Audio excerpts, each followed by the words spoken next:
இயேசு யாருடைய சாயல்? பிதாவின் சாயல். ஆனால் பிதா உங்களை இயேசுவின் சாயலாய் இருப்பதற்கு முன் குறித்து இருக்கிறார். இயேசு பிதாவின் சாயல், ஆனால் உங்களை என்னை குமாரனுடைய சாயலாய் இருப்பதற்கு முன் குறித்து இருக்கிறார்.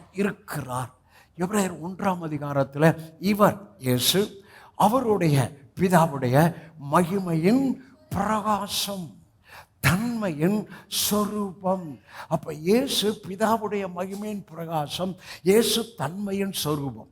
அப்ப இயேசு இந்த பூமியில் இருந்தபோது பிதாவுடைய மகிமையின் பிரகாசம், பிதாவுடைய தன்மையின் சொல்லுங்க சொரூபம்.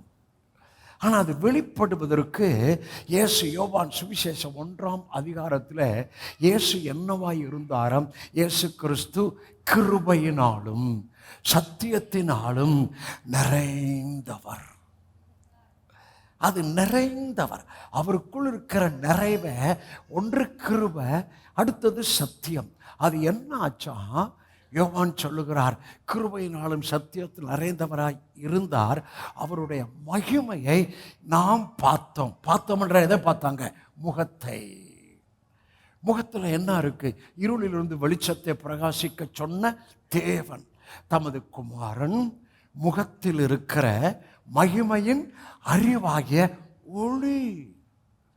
அந்த முகத்தில் இருக்கிற மகிமையின் அறிவாகிய ஒளி அங்க நம்ம அறிவுக்கு வர நம்முடைய புத்திக்கு வர உள்ளே ஒரு பிரகாசம் அங்கே காணப்படுகிறது. உள்ளே ஒரு பிரகாசம், அது ஸ்பிரிட்ல இருளிலிருந்து வெளிச்சத்தை பிரகாசிக்க சொன்ன தேவன் தமது குமாரன் முகத்தில் இருக்கிற மகிமையின் அறிவாகிய ஒளியை தோன்ற பண்ணும் பொருட்டாக எங்கள் இருதயத்திலே பிரகாசித்தார், எங்கள் ஆவியிலே பிரகாசித்தார். நல்லா கவனிக்கணும். தோன்ற பண்ணும் பொருட்டாக. எதை தோன்ற பண்ணும் பொருட்டாக? அவரை பார்க்க அவருடைய ஒளி, அறிவாகிய ஒளி என் ஆவியிலே வருகிறது.